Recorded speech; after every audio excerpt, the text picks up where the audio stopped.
Le clan Mbappé prépare déjà son départ du Real Madrid. C'est une énorme info qui vient de sortir face au manque de soutien de la presse espagnole qui protège l'institution du Real Madrid plutôt que le joueur, contrairement à l'époque Paris Saint-Germain. L'entourage de Kylian Mbappé étudie activement des plans B pour quitter le Real Madrid et commence à regarder les projets d'autres grands clubs européens. C'est la presse espagnole qui envoie ça. C'est vraiment peut-être la fin de Kylian Mbappé au Real Madrid, seulement 2 ans après son arrivée.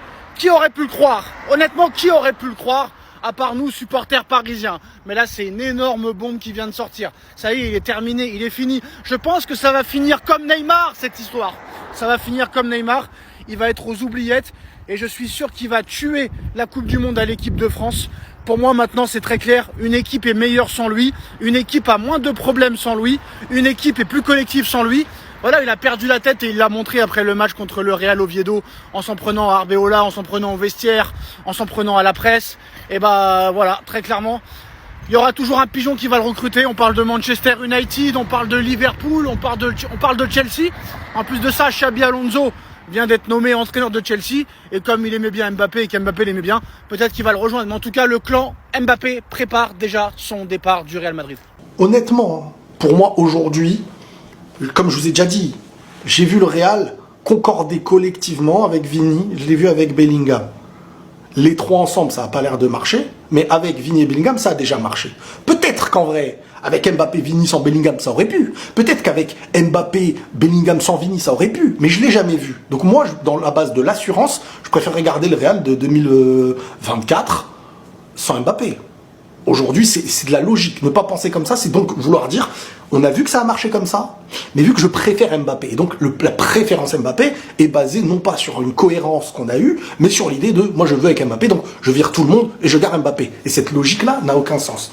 Donc aujourd'hui, bien sûr qu'on veut le supporter du Real, logiquement, et peut-être que dans 2 ans ça changera, mais au présent c'est illogique et il n'y a aucun argument cohérent de dire faut virer les autres pour garder Mbappé, selon moi. Maintenant, moi, je dis pas, je veux virer Mbappé. Moi, un joueur du Real est un joueur du Real. Mais par contre, quand le joueur du Real ne veut pas faire partie, entre guillemets, et dépasse des limites que les autres ne dépassent pas, et que je vois des gens défendre ça, c'est qu'en fait, tu as un parti pris sur le joueur avant le club. Et en mode, ah, c'est bien, c'est bien. Bah, tu prouves qu'une chose en parlant comme ça. Tu t'attends à quoi avec Mourinho? Écoutez, je m'attends à rien. Maintenant, j'ai dépassé le stade des attentes, je veux le stade des preuves. Je n'ai plus d'attente avec ce Real Madrid. J'attends de voir. Voilà. Quelle est la différence entre Secret Story et le Real en 2026? Bah, dans Secret Story, tout le monde a un secret. Il y a un intérêt. Au Real, on n'a pas de secret, il y a des taupes. Voilà. Ça, moi, j'appelle ça un premier coup de pression, les gars. Mourinho, avant même d'arriver au Real Madrid, il se renseigne déjà un petit peu sur la situation du vestiaire. Parce qu'on sait qu'il a des contacts encore au Real Madrid, on sait que voilà, il a des gens qui sont encore en place. Et à partir du moment où il se renseigne un petit peu sur la situation, pour moi, c'est pas anodin. Pour moi, c'est pas anodin. Ça veut bien faire comprendre qu'il veut déjà voir un petit peu comment il va gérer les égos, certains égos surdimensionnés, certains joueurs problématiques. Vous savez très bien de qui on parle. Vous savez très bien le problème du vestiaire actuellement du côté du Real Madrid, le joueur qui a été le grain de sable qui a tout chamboulé dans cette équipe du Real Madrid, le joueur qui arrive à un moment donné où un vestiaire fonctionnait très bien et qui a tout fait exploser dans ce vestiaire. Donc je pense que vraiment là, ça peut servir de coup de pression à Mbappé. Et je vous le dis, pour moi, actuellement, dans le monde du football actuel, s'il y a bien un coach qui a le caractère pour pouvoir vraiment recadrer Mbappé, et ça en parlait déjà même au Paris Saint-Germain, à l'époque où Mbappé était au Paris Saint-Germain, ça en parlait déjà. C'est Mourinho, les gars. C'est Mourinho. Je pense que lui, pour le coup, il peut vraiment, voilà, gérer ce genre d'ego. Il a fait ça toute sa carrière. Toute sa carrière, il a géré plusieurs égos différents. Mais si même Mourinho n'y arrive pas, les gars, je pense qu'il n'y aura plus d'espoir pour Mbappé, clairement. Comme ça, vous savez. Je pense qu'il n'y aura plus aucun club qui en voudra. Mais j'avais un des petits refs avec qui je parlais, il me disait, t'as vu Kylian? Il y a une chose qu'il a de plus. Je lui dis, c'est quoi? Il me dit, en fait, il a un destin plus grand que son talent. Et je vous jure que c'est vrai. Et je vais te dire pourquoi. T'as vu Kylian? Mhm. Regarde la saison qui s'est passée. La saison qui s'est écoulée. Les polémiques, les nanani, les nanana, les nanana. T'as vu? En fait, t'as vu le déroulement. T'as vu comment ça se déroule là, la saison? On est d'accord que c'est digne d'un feuilleton. C'est une dinguerie. On est C'est de d'accord que l'amour. c'est digne d'un feuilleton ce qui se passe là. Voilà. C'est des choses qui sont jamais arrivées dans le foot. Eh ben, je te jure, t'as vu ce feuilleton là? Je sais comment il va se terminer en juillet. Papier. Les gars, les Ah, mais il a gars, les technologies. les gars, Vas-y. écoute comment ça peut se passer. Kylian prend une Coupe du Monde, meilleur buteur de l'histoire de la Coupe du Monde. Il est champion du monde, donc tu peux être sûr que le Ballon d'Or, il va aller pour lui. Ouais.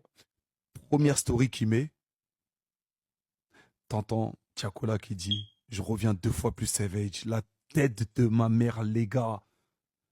Déjà, ça va être le post. Ça veut dire même pas première story, juste premier post qu'il met, le son de Tiakola, 2 fois plus savage. Les gars, vous êtes au courant que ça peut être l'un des posts les plus likés de l'histoire du football. Waouh! Oh, j'avoue, 85 000 likes! Mais wesh! J'ai jamais vu ça! Ah mais les gars, là, ça veut dire que la pétition, elle était réelle la dernière fois. Mais comment pas-tu sur un truc 85 000 likes? Mais non, mais là, c'est une dinguerie! Mais non, mais là, j'avoue, si vous me l'avez pas dit, j'aurais même pas fait gaffe. Mais c'est un truc de taré! Waouh! Là, c'est... Bah ouais, choqué, mais 85 000 likes sur un truc...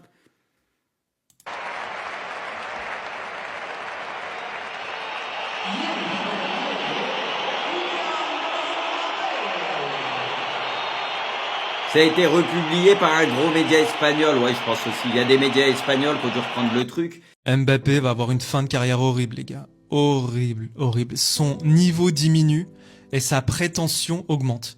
Je veux dire, peu importe le domaine, ça ne peut pas bien se passer. Alors, son arrogance a sans doute toujours été là, mais le problème, c'est qu'avant, il arrivait à faire passer ça pour de l'ambition. Il avait ce discours très américain, très NBA, et ça passait, mais il était tellement fort en même temps. Mais là, avec ce qui s'est passé hier, enfin déjà pour moi, il y a une chance sur 2 pour qu'il se fasse virer du Real. Enfin, je veux dire, c'est trop grave là, la conférence de presse avec Arbeloa. Et son attitude de fin de saison symbolise le fait qu'il n'a pas conscience qu'il n'est plus du tout adapté au football du futur. Il a l'inverse du tempérament qu'il faut pour le football actuel. C'est-à-dire obsédé par ses stats, pas de retour défensif, zéro pensée pour le collectif. Enfin, sa valeur est nulle aujourd'hui. On ne veut plus des Cristiano qui marquent 80 buts par saison. C'est pas ça qui fait gagner. Ce qui fait gagner, c'est Dembélé.